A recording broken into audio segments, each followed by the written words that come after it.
In 1970, the deadliest storm in human history smashed into the coast of what is now Bangladesh. It killed 500,000 people in just the course of a few hours, and that was only the beginning.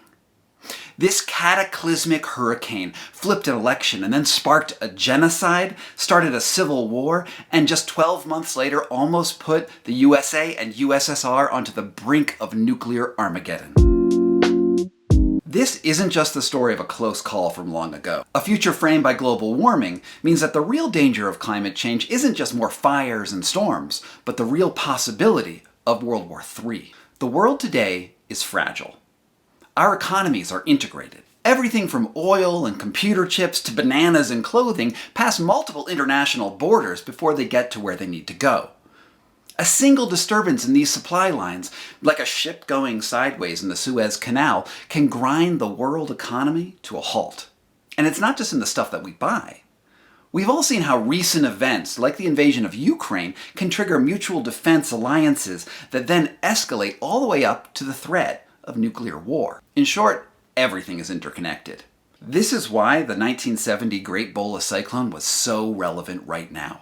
It was the watershed moment that showed how one disturbance in the global order can bring everything crashing down. Just like climate change, this story is pretty complex, but I promise that you need to know about it.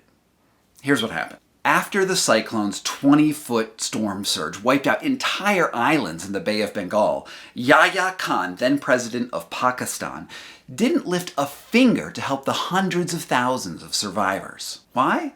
Well, Pakistan was a divided country, with Bengalis in the east and Punjabis and other groups in the west. And Yahya hated the Bengalis. And it just so happened that this massive cyclone hit just 3 weeks before Pakistan's first free and fair election. Yahya saw this disaster as a God-sent opportunity to suppress the vote.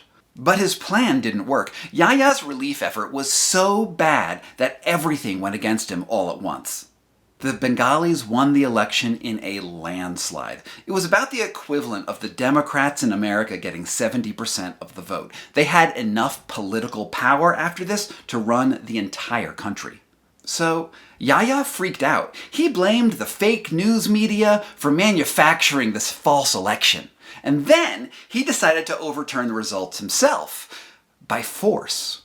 In his own words, he said, "If I just kill 3 million of them, the rest will eat out of my hands."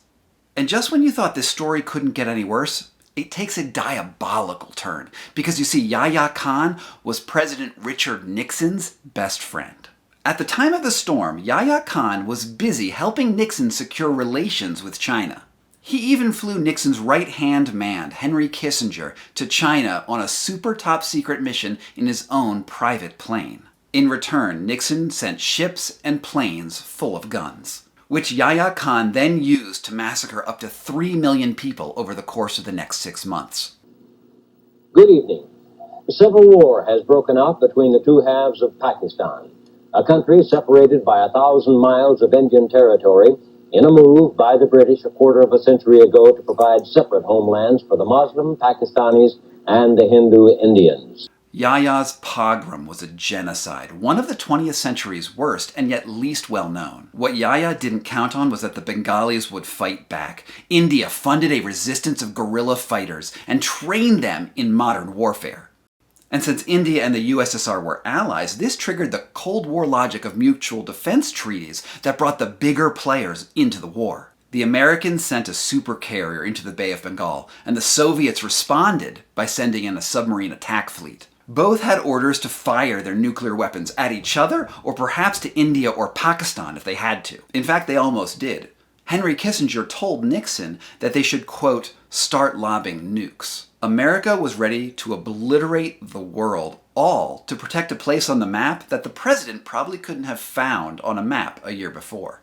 And then the world got impossibly lucky, because the very day these two fleets were about to nuke each other, the capital city of Dacca fell to the rebels. They defeated the Pakistanis and liberated the country that is now Bangladesh.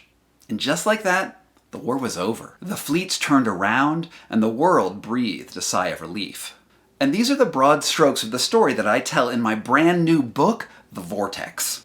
And you need to go buy it right now because as I make this video, very similar things are brewing in Ukraine. Networks of global alliances are coming together, and it could mean global destruction if those rebels cannot see this conflict through to the end. And even if Ukraine goes well, and I really, really hope that it does, we need to be ever vigilant of the possibility that storms caused by climate change can trigger conflicts just like this all over the world in our future. Now that you know what the Vortex is about, I really need you to read how Jason Michelin and I tell the story. We wanted to tell the story of climate change like a non-fiction action thriller. We follow the stories of a fisherman turned revolutionary, 2 genocidal presidents, and a soccer star turned mutineer.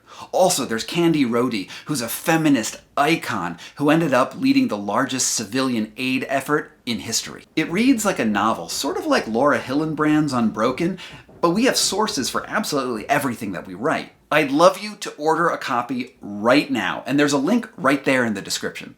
And please, please, please share this video, like and subscribe, and tell the world about what is probably one of the most important events that we really don't know or talk about. I post videos twice a week, and you won't believe what I have coming up next.